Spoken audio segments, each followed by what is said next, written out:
한국 교회사의 매우 특별한 인물인 이용도는 1901년 4월 6일 황해도 금천군 서천면 십연리에서 오남 일녀 중 셋째로 태어났다. 이용도의 믿음이 형성되는 데 있어 가장 중요했던 사람은 어머니 양마리아 여사였다. 그녀는 십연리 교회의 전도 부인이었다. 전도 부인이란 전도, 교육, 조직, 사회활동 등에서 실제적인 지도력을 효과적으로 발휘했던 조선의 여성 교회 지도자를 말한다. 이용도의 모친이 전도 부인이라면 그의 부친은 대주가였다. 그는 인구 1000명 규모 십연리에서 중개사로 생계를 이어갔다. 술만 아니었다면 그의 가족들은 제법 넉넉하게 살 수 있었을 것이다. 부친은 술만 좋아하는 것이 아니라 가족들이 교회 나가는 것도 싫어했다. 늘 아내를 괴롭게 하여 그녀의 눈에서는 눈물 마를 날이 없었다. 부친은 때로 칼까지 휘두르며 교회에 가면 죽이겠다고 협박했다. 아이들은 아버지가 집에 있는 날에는 교회에 갈 수 없다는 것을 깨달았다. 하지만 어머니의 기도는 아버지의 매질보다 질겼다. 신앙의 고난이 불신앙의 으름장보다 설득력이 컸다. 어머니의 눈물과 기도는 용도가 올바른 길로 가도록 붙잡아주는 끈이었다. 이용도가 십연리에서 공립보통학교를 다닐 때의 일이다. 일본인 기무라 교장은 예수 믿는 아이들은 가르칠 수 없다고 엄포를 놓으면서 교회에 다니는 학생들을 몹시도 괴롭혔다. 어린 용도는 아버지의 박해만 아니라 학교장의 괴롭힘까지 당했다. 기무라의 짓거리가 돌을 더해가자 아이들은 더는 교회에 나가지 않겠다고 약속했다. 이용도만 여기에 굴하지 않았다. 그 대가는 눈물의 퇴학이었다. 어머니 입장에서는 용도의 그 믿음이야 훌륭하다마는 그래도 어린 것이 퇴학을 당하니 가슴이 적잖이 아팠다. 어머니가 눈물로 기도하기를 며칠째 어느 날 기적이 일어났으니 기무라 교장이 용도에게만 예외를 두겠다며 아이를 학교로 돌려보내라 했다. 이렇듯 용도가 신앙을 포기하지 않음으로써 지불해야 했던 가정과 학교에서의 비싼 대가는 어머니의 기도에 힘입어 감당할 수 있었던 것이다. 어머니의 눈물과 기도에 감동을 받은 용도는 13세부터 기도의 남다름을 보였다. 예배당 종탑에 올라가 기도의 횃불로 밤사이를 환하게 밝히기도 하고 주일학교 교사로 섬기는 동안에는 시작 전부터 아무도 모르게 1시간 이상 기도하곤 했다. 대주가의 집안이 대개 그러하듯 용도의 집안도 지독하게 가난하여 어린 용도는 살림을 거들어야 했다. 고명딸 막내인 순례가 태어났을 때는 어머니가 병중이시여 젖을 한 방울도 먹이지 못했다.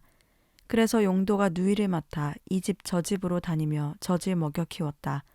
또한 마을 사람들에게 물을 길어다 주고 절구질을 해주면서 집에 필요한 것들을 얻어왔다.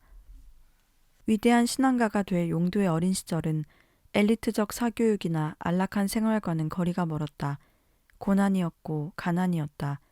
그러나 어머니의 기도와 신앙이 그에게 더없이 위대한 교육과 믿음의 자본이 되어 주었다. 용도는 소년 시절에 특별한 체험을 했다. 큰 아버지의 심부름차 캄캄한 밤길을 홀로 가고 있었는데 키가 9척이나 되는 마귀가 나타나 길을 막으며 겁을 주었다. 용도가 침착하게 찬송가를 크게 부르자 천사의 날개가 하늘로부터 내려와 그를 보호해 주어 무사히 길을 갈 수 있었다고 한다. 기독교 민족학교에 입학하다. 용도는 1915년 황해도 십연리 공립보통학교를 졸업한 뒤 집에서 140리 떨어진 경기도 개성에 있는 한영서원에 입학했다. 한영서원은 독립협회 활동을 했던 윤치호가 초대 교장을 맡은 민족학교로 1906년 개교 때부터 한국인들의 큰 기대를 받았다. 조선, 일본, 중국, 미국에서 교육받은 지성인 윤치호는 경제적인 독립을 교육 철학으로 삼고 실업 교육을 내세웠다. 그리하여 목수 인쇄, 가죽 손질 같은 공업 기술과 딸기 재배 같은 농업 기술도 가르쳤다. 학창시절 용도의 언변은 유력한 민족 지도자인 윤치호나 이상제, 양주삼 등을 감탄시켰다. 윤치호는 그가 설립한 학교에 용도가 다니니 만났을 것이고 이상제는 윤치호와 가까우니 용도를 보게 되었을 것이며 양주삼은 1916년부터 한영서원 부교장으로 2년간 봉직하였으니 이용도와의 알미 여기서 이루어졌던 것이다. 민족의 큰 어른들을 만나는 경험은 어린 용도에게 민족에 대한 사랑과 독립을 향한 마음을 뜨겁게 북돋아 주었다. 신앙의 박해가 사라진 고등학교 생활에도 용도의 고난은 끊이지 않았다. 이전보다 더 강한 가난의 박해를 만난 것이다. 용도는 돈이 없어 항상 배가 고팠고 학비를 벌어 쓰느라 학업이 늦어져 고학생의 슬픔을 숨기고 지내는 고통까지 참아내야 했다. 그러던 중 위기가 찾아왔다. 아무리 일을 해도 식비를 낼 수 없는 극한의 상황이 온 것이다. 용도는 기숙사에서 나와야 했고 식사를 할 수 없다는 통지도 받았다. 둥지 잃은 새 신세가 된 용도는 와르르 식당으로 달려가는 동무들의 뒷모습을 바라보며 우두커니 서 있을 수밖에 없었다. 견디다 못한 그는 배고픔과 서러움을 두 팔로 헤치며 기숙사 뒤편 언덕 위로 달아올랐다. 눈물로 끼니 때우기를 밥 먹듯 했던 용도에게는 누가 밥 먹었느냐고 하는 인사처럼 무서운 것이 없었다. 그럴 때는 거짓 트름을 내뱉으며 배를 쑥 내밀어 보이고 잔뜩 먹었다고 하여 위기를 넘기곤 했었다. 그러나 이날 용도의 울분은 격해졌다. 배고픔은 그것을 부채질했다. 식당에서 올라오는 쌀밥의 향기, 김치 깍두기 냄새가 그의 영혼을 어지럽게 하였고 접시와 수저의 입맞춤은 그의 귀에 아찔한 공명을 일으켰다. 순간 그의 목청에서 저주가 터져나왔다. 돈 있는 자들이 용도에게 퍼붓는 저주였다. 죽어라 이 불쌍한 놈아, 돈도 없는 놈아. 이 세상은 돈 있는 사람들을 위한 곳이야. 돈, 황금이 없으면 죽어야 돼. 아, 한번 어디서 훔쳐볼까? 필요 이상 많이 가진 사람들도 많잖아. 그들도 먹어야 살고 나도 먹어야 사는데 그들은 돈이 있고 나는 없잖아. 이번 시험은 소년 용도가 감당하기에는 너무 벅찬 것이었을 수 있다. 용도의 마음이 더 참을 수 없는 절망과 회의의 수렁으로 추락하던 그때 하늘의 은총이 용도 위에 임했다. 어렸을 적 기억들이 필름처럼 용도의 머릿속을 스쳐갔다. 고향 10여 리에 살 적에도 집안에 먹을 것이 자주 떨어졌었다. 그때면 어머니는 배고른 자식들을 모아놓고 머리를 숙이게 한 뒤 정성스러운 기도를 올렸었다. 자비로운 하늘의 아버지, 우리에게 주신 약속에 감사를 드립니다. 기도가 끝나면 눈을 감고 성경 말씀을 낮은 소리로 되풀이하며 외우셨다. 내가 너희를 고아와 같이 버려두지 않겠다. 모두가 버려도 나는 버리지 않으리라. 나는 함께 있겠다. 주여 믿나이다. 주의 약속을 믿나이다. 어머니의 하나님은 10여 리만 아니라 온 천지에 계시는 분이다. 잠시 배고플지라도 아버지는 영원히 계셔주신다. 마음 깊은 곳에서부터 뜨겁게 피어오르는 하나님의 곁에 계심에 대한 확신과 감사에 어느덧 배고픔은 잊어버렸다. 용도는 뿌듯뿌듯한 걸음으로 언덕을 내려갔다. 더 이상 동무들의 시선이 부끄럽지도 두렵지도 않았다. 용도는 먹을 것 대신 하나님을 갖게 된 것이다. 기록되었으되 사람이 떡으로만 살 것이 아니요 하나님의 입으로부터 나오는 모든 말씀으로 살 것이라. 용도의 영적 체험은 계속되었다. 1916년 10월 성령으로 다시 태어나 새 사람이 되는 신생을 체험했다. 이러한 거듭남의 역사는 성령께서 사람 안에 이루시는 것으로 이를 통해 하나님의 사랑이 그의 마음에 부어지고 죄에 대하여 죽고 의에 대하여는 산 새 생명이 주어지므로 옛사람과 다른 새 사람의 삶을 살고픈 의욕과 그럴 수 있는 힘이 주어진다. 신생은 앞으로 용도에게 설교의 목표이자 중요한 주제가 될 것이다. 몸바쳐 독립운동. 탐욕의 마녀에게 노예가 된 일제의 서슬이 시퍼렀던 1919년 개성의 대한독립 만세운동은 독립선언서를 배포한 여성 기독 지도자 어윤희 선생에 의해 촉발되었다. 남감리교의 학교인 호수돈 여자고등보통학교와 송도 고등보통학교의 학생들은 여기에 주도적으로 참여했다. 거리에서 독립가와 찬송가를 부르거나 태극기를 흔들고 나팔을 불며 행진하고 일부는 파출소 창문을 부수기도 했다. 송도 고보의 용도는 경찰에게 당당하게 붙들려 개성소년 형무소 유치장에서 2개월 동안 민족사랑을 더욱 달구었다. 19살 풀려난 뒤에는 6월 4일 송봉회와 혼례를 올렸다. 신혼의 달콤함은 허락되지 않았던 걸까? 반년 뒤인 1920년 2월 11일 기원절 사건으로 잡혀 다시 반년 옥고를 치르는 용도다. 기원절이란 일본의 초대 천황이 즉위했다고 일본인들이 믿는 날을 기념하는 공휴일이다. 용도는 이날을 거부하여 고난을 받는다. 옥살이를 마치고 2달 뒤인 1920년 10월 20일에는 첫 아들 영철을 얻었다. 등남의 즐거움도 잠시. 같은 해 12월 28일, 이번에는 황해도 신계경찰서에 검거되어 있는 무리 중에 이용도가 있다. 대부분 기독교인으로 이루어진 이들은 조선 독립준비단이라 칭하였다. 본 비밀결사단체는 황해도 황주에 여단사령부를 설치했고 상해 대한민국 임시정부가 발행한 공채 등으로 독립자금을 마련했다. 이들의 주 임무는 군사조직 구축과 무기 구입을 위한 자금 모금이었다. 황해도 준비단은 조직이 발각된 뒤 체포된 이들만 400여 명에 이르는 의열적 성향의 대조적이었다. 이들에 대한 보고는 내각 총리 대신에까지 올라갔다.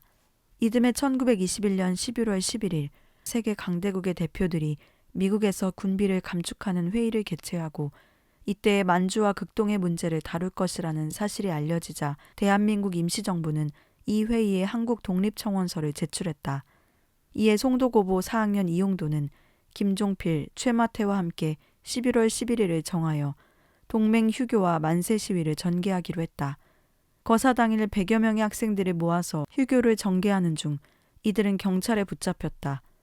이용도는 신문 중 진술하기를 나는 송도고등 보통학교의 4년급 부급장인 바 동교 생도들이 동맹 휴교를 한 것은 내가 휴교해야 한다고 선동하는 데 기인하는 것이오.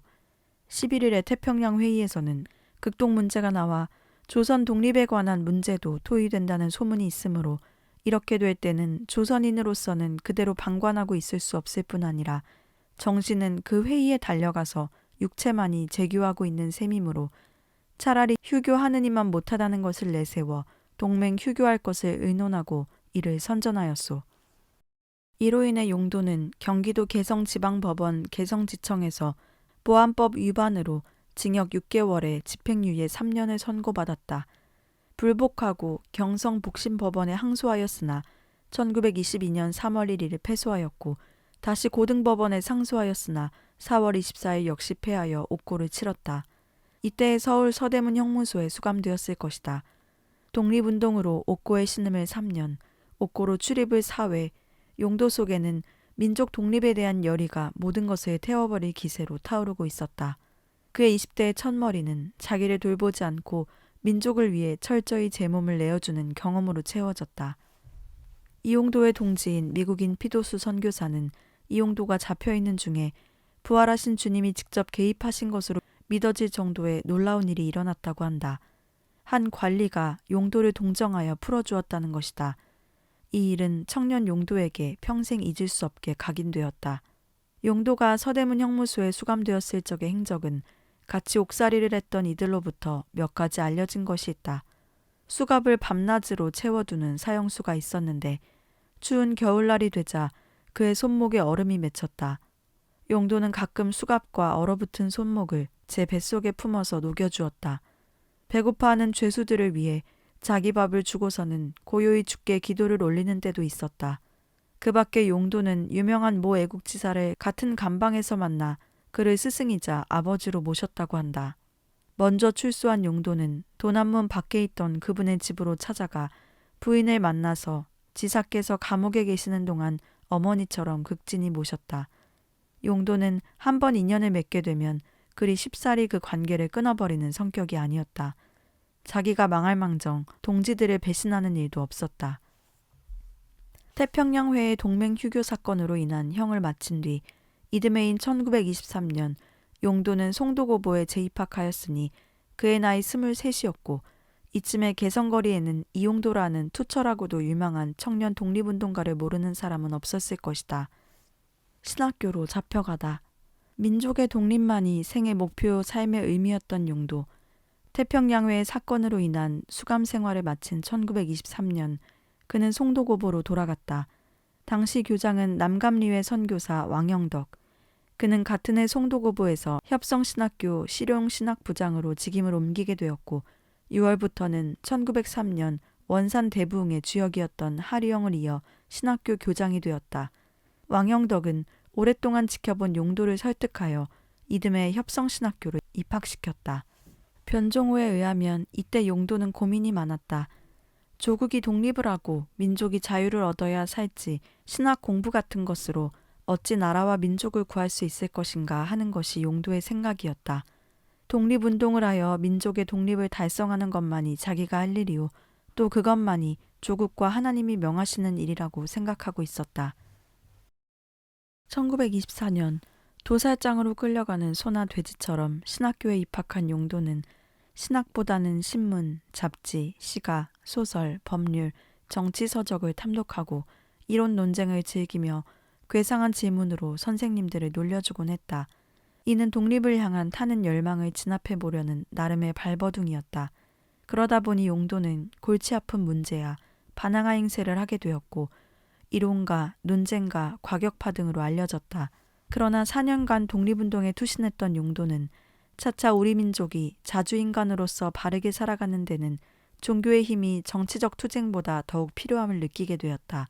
인간의 마음 바탕에서 우리 민족을 바로잡을 수 있는 것은 종교라는 결론에 이른 것은 그가 신학교를 거절치 않는 한 이유가 되었다. 그해 가을부터 용도와 가까워진 동창생 이호빈의 회고에 의하면 용도는 말도 잘했고 글도 잘 썼고 음악도 운동도 남에게 뒤지지 않았으며 두뇌가 명철하여 비판력이 비범했다. 게다가 극단의 정열병 때문에 무슨 일을 일단 시작하면 자는 것도 먹는 것도 잊어버렸다. 어린이 주일학교를 맡았을 때는 입술이 마르도록 준비하며 힘을 쏟았다. 무엇이 중요한 일이라 생각되면 소유도 명예도 지위도 인정도 생명도 초계같이 내던지고 대드는 열정의 사람이었다. 뜨거운 피가 흐르는 독립투사의 기질이 세 방면에서 나타나고 있음을 확인할 수 있다. 용도는 금전에나 의복에나 모두 네 것 내 것이 없었고 없는 사람에게 주지 못해 쓰는 별사람으로 일생을 구차하게 그날그날을 살아나갔다. 그러면서도 호비는 용도로부터 물질에 대한 이야기나 걱정을 결코 들어본 적이 없었다. 또 용도의 옷 주머니는 항상 텅텅 비어 있었는데 불쌍한 사람들에게 늘 꺼내주었기 때문이다. 서울 거리의 병든 거지들을 보면 자기 일처럼 울기도 했다. 불쌍한 사람을 보면 그냥 지나쳐버리지 못하고 눈물을 글썽거리면서 그들을 돕지 않고는 견디지 못하는 아주 따뜻한 성품의 소유자였다. 용도가 석교교회 주일학교 성탄 연습을 하던 동안에는 늘 집에 늦게 들어왔다. 호빈이 이유를 물으니 연습해 온 학생들을 하나씩 모두 집까지 데려다주고 돌아온다는 것이었다. 제각기 돌려보내면 되지 않겠어? 물으니 글쎄 어린 것들을 그냥 돌려보내기가 어려워서 하며 말끝을 흐렸다. 이후 용도가 부흥사로 전국을 누비며 교만한 교권자들을 신랄하게 비판하는 것도 신학교 시절에서 그 실마리를 찾아볼 수 있다. 이호빈은 그가 인자한 사람이면서 지독한 사람이었다면서 단 아래에서는 양 중에서도 가장 여리고 보드라운 암양처럼 인자했지만 단 위에서 불의를 공격할 때는 사자보다 더 무섭고 사납게 지독한 사람으로 변했다고 한다. 그래서 강단 위의 용도를 보면 가까이 가기가 무섭지만 강단 아래서 만나면 그처럼 순하고 착한 사람이 없다고 느끼게 된다. 강단에서 죄악과 불의를 공격할 때는 생사를 내던지는 독립운동가의 열혈성이 발휘된 것으로 보인다. 이호빈은 용도가 법관이나 교육자나 문사, 연극의 소질이 가장 많았다고 한다. 용도는 예술과 법학 방면에 뛰어났고 시, 노래, 연극 등에서 두각을 나타내며 타고난 사회성을 발휘했다. 피도수는 용도가 학교에서 좋은 성적을 기록하고 교회 일에도 활동적이었고 특히 연극 제작에 열심히 있었다고 한다. 그런데 늘어나는 사회, 예술활동과 학문, 사람들의 인정 가운데 생각지 못한 문제가 나타나기 시작했다. 기도 생활이 약해지고 차가워지며 눈물이 메마르는 것이었다. 용도는 위기의식을 느끼며 눈물을 달라고 기도했다. 주님께서 기도에 응답하시어 용도의 마음에 역사하셨을 때부터 용도는 눈물의 사람이 되었다. 그는 이때를 주님이 눈물을 주신 순간이라고 피도수에게 자주 이야기해 주었다. 용도가 교회 주일학교 일을 맡아보는 동안 간혹 학생들끼리 다투는 일이 있었다. 그러면 서로 간에 하는 말이 교장 선생님 오시면 또 우실 거라. 선생님이 오시면 또 우실 터인데 싸우면 안 된다. 자기들끼리 싸울 때 용도 선생님이 와서 책망하지 않고 내 가르침이 부족해서 아이들이 싸운다며 우는 모습을 몇 번 보았던 것이다. 그래서 아이들은 서로 싸우다가도 서로 말렸던 것이다. 눈물과 함께 살아난 것은 기도였다. 자정이나 새벽이나 긴 시간 산기도를 드리기 시작했다. 시간도 거리도 날씨도 계산치 않고 한적한 곳으로 가 무릎을 꿇었다. 자기 안에 있는 육신의 정욕과 안목의 정욕과 이생의 자랑을 발견하면서 눈물을 흘리며 고난의 십자가를 갈구했다. 사회활동과 예술, 학문, 생활은 주를 모르는 동포들을 위하여 몸을 불사르겠다는 열망으로 대치되었다. 동포회에서 촉발된 정치적 독립에 타는 긴급함은 신학교에서 접한 사회와 학문과 예술의 세계를 통해 다소 달램을 받았으나 하나님은 그 종착역이 예수를 따라 사랑의 십자가를 지는 골고다역이 되게 하셨다. 이는 최상의 부르심이요 더할 수 없는 영광이었다. 신학도 시절의 가장 중요한 만남은 삼이라 불리는 의형제 이호빈과 이혼신을 만난 것이다. 셋은 의기투합하여 서울 인왕산 및 현저동에 방 한 칸을 얻어 같이 먹고 같이 누웠다. 다들 형편이 좋지 못한 고학생들인지라 가끔 좁쌀죽을 쑤어 먹는 정도로 경제적 고통이 극심하였다. 그럼에도 이 집을 방문하는 이들마다 천사의 집이라 불렀고 찬송과 웃음이 끊이지 않아 마을 사람들도 혹 웃음이 그리울 때면 이들을 찾아오곤 했다.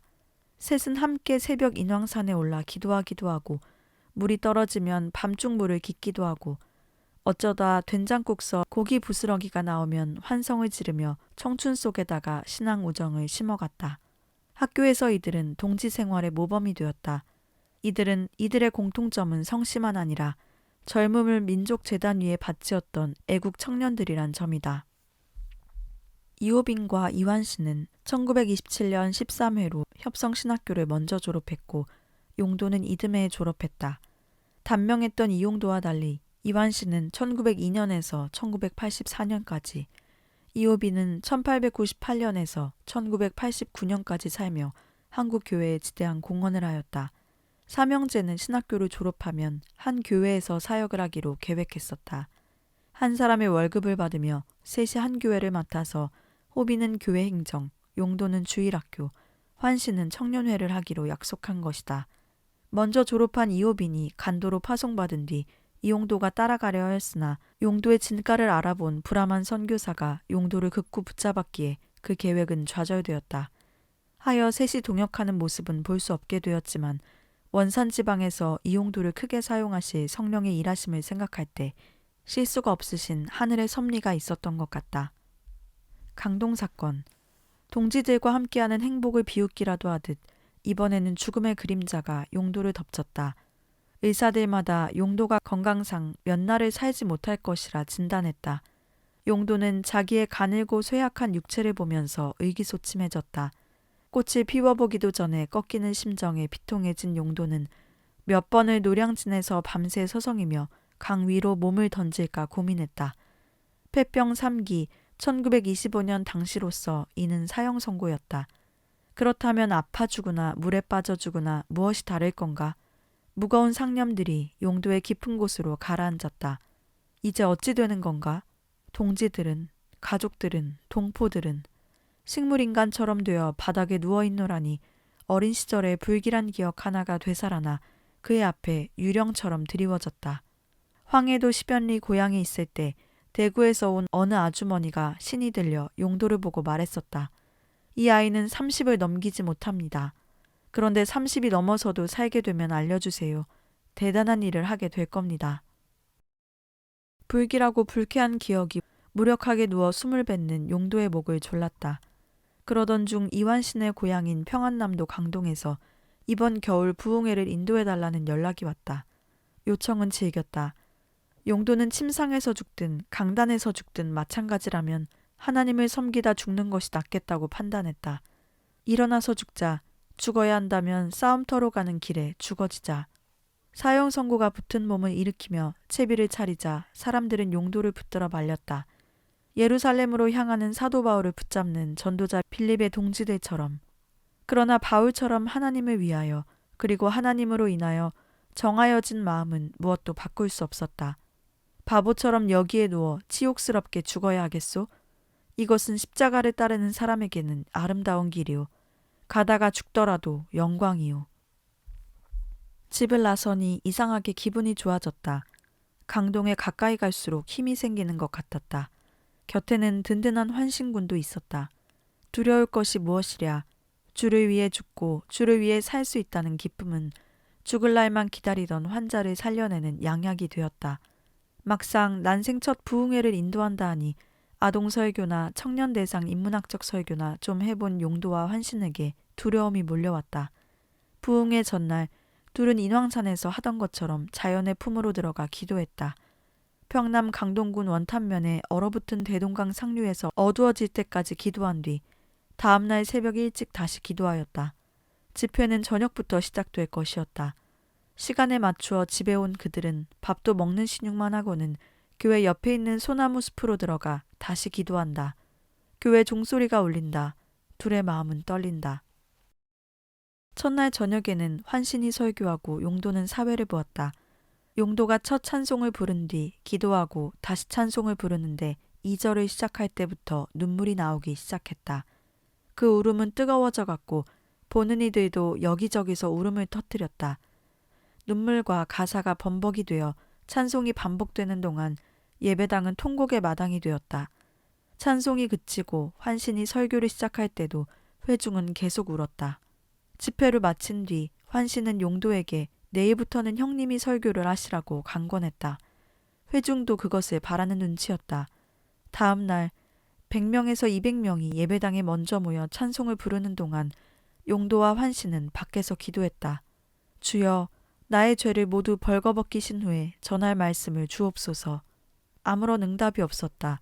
계속 기도했다. 회중의 찬송이 끝나고 통성 기도가 시작되었다. 용도는 이때에 들어가 강단으로 올라갔다. 다시 무릎을 꿇었다. 아직 말씀이 오지 않았다. 목사님이 회중 기도를 마무리 지었다. 이때에야 용도는 기도를 마치고 일어났다. 전할 말씀을 받은 것이다. 용도의 마음은 알 수 없는 열에 끓었다. 하늘과 있다는 순간의 영혼 속에 솟구치는 사명감이란 그런 것이었다. 청중은 용도의 한마디에 통곡이요 한마디에 감격이었다.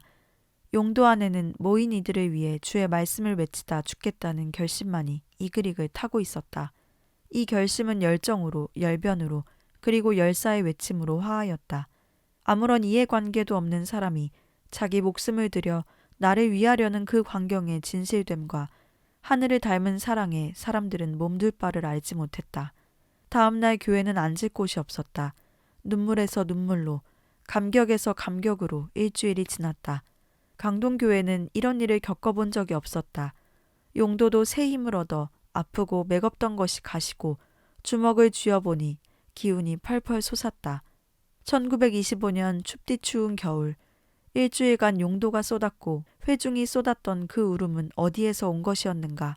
나라 빼앗긴 서름, 가난에 노예된 신음, 힘없는 백성들의 고역, 강동의 울음은 민족을 대신하는 울음이었다.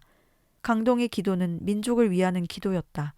용도의 부흥회는 그가 젊었을 때 왜 수차례 수감되어야 했는지를 잊지 않았다. 서울로 돌아온 환신과 용도를 기다리던 친구들은 하나님의 살아계심과 일하심을 찬양치 않을 수 없었다. 언제 세상을 떠날지 모르던 환자가 세상 무서운 줄 모르는 장사가 되어 왔으니 말이다.